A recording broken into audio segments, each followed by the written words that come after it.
இப்போ வேற ஜாதியில் இப்போ கல்யாணம் பண்ணுறது அந்த கலப்பு திருமணத்தை நீங்கள் ஆதரிக்க குடும்பத்தை ஒத்துக்கிட்டாங்கன்னா ஓகேம்மா. உங்களோட பாயிண்ட் ஆஃப் அது வந்து அவங்களோட குடும்பத்தை பொறுத்து இருக்குமா. சில குடும்பத்தில் லவ் மேரேஜ்லாம் அக்செப்ட் பண்ணிக்கிறோம் அப்படின்னு இருப்பாங்க.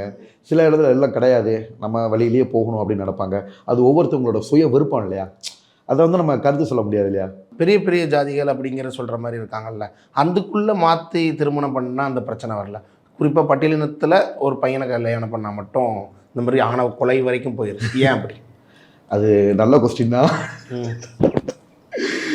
முதல்வன் படத்தில் இவர் ரகுவரன் சாருக்கு இவர் கேள்வி கேட்பார், அர்ஜுன் சார் அந்த மாதிரி சூப்பராக. என்ன கேட்டால் எதுக்கு பிரச்சனை, பேரண்ட்ஸ் என்ன விரும்புகிறாங்களோ, பேரண்ட்ஸோட விருப்பம் தான் நம்ம விருப்பம். ஒரு சில பேர் வந்து பார்த்திங்கன்னா பட்டியல் இனத்தவருமே கொஞ்சம் வந்து பார்த்திங்கன்னா மற்ற சமுதாயத்தோட சம்மந்தம் பண்ண விரும்ப மாட்டாங்க. அவங்களுக்குமே ஒரு கொள்கை வச்சுருப்பாங்க. பட்டியல் இனத்துலையுமே தனித்தனியாக வகை இருக்குது, பிரிவு இருக்குமா. ஒவ்வொரு பிரிவாக தனித்தனியாக இருக்காங்க. அவங்களுக்குள்ளேயே தான் அவங்க திருமணம் செஞ்சுக்கிடுவாங்க தவிர மற்ற பிரிவை போய் செய்ய மாட்டாங்க. ஒவ்வொருத்தவங்களுக்கும் ஒரு வரைமுறை வச்சுருக்காங்க. Taste the Daily.